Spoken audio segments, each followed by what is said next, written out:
Visakha fishing harbour సమీపంలోని ఓ welding దుకాణంలో gas cylinder పేలిన ఘటనలో 3 మృతి చెందారు. మరో 3 కొన ఊపిరితో ఆసుపత్రిలో కొట్టుమిట్టాడుతున్నారు. హార్బర్ సమీపంలోని బుక్కా వీధిలో గణేష్ అనే వ్యక్తి వెల్డింగ్ దుకాణంలో గురువారం సాయంత్రం 4 సిబ్బంది పనిచేస్తున్నారు. ఇక్కడ చేపల బోట్లకు మరమ్మతులు చేస్తుంటారు.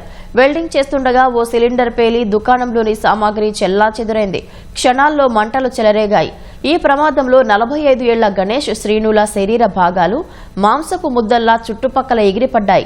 అక్కడే పనిచేసే చింతకాయల ముత్యాలు, ఎర్ర ఎల్లాజీ, టి సన్యాసిరావు, పక్కనున్న ఇనుప వ్యర్థాల దుకాణ యజమాని ఇప్పలి రంగారావుకు తీవ్ర గాయాలయ్యాయి. క్షతగాతులను కేజీహెచ్కు తరలించగా చికిత్స పొందుతూ 27 ఏళ్ల ముత్యాలు మృతి చెందాడు. ఎల్లాజీ, రంగారావు, సన్యాసిరావుల పరిస్థితి విషమంగా ఉన్నట్లు వైద్యులు తెలిపారు. ఘటనా స్థలంలో ఎల్పీజీ గ్యాస్తో పాటు ఆక్సిజన్ సిలిండర్లు పడి ఉన్నాయి.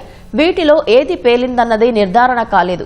పేలుడు శబ్దం కిలోమీటర్ మేర వినిపించిందని స్థానికులు తెలిపారు. పేలుడు ఘటనపై సీఎం చంద్రబాబు దిగ్భ్రాంతి వ్యక్తం చేశారు. మృతుల కుటుంబాలకు ప్రగాఢ సానుభూతి తెలిపారు. మృతుల కుటుంబాలకు 10 లక్షల చొప్పున పరిహారం ప్రకటించారు. వాళ్ళు ఇక్కడ హార్బర్లో బోట్లకు సంబంధించినటువంటి అన్ని ఎల్డింగ్లు ఇక్కడ చేస్తూ ఉంటారు. సుమారు 1 ఇయర్ అయినట్టుంది గణేష్ కూడా స్టాప్ పెట్టి.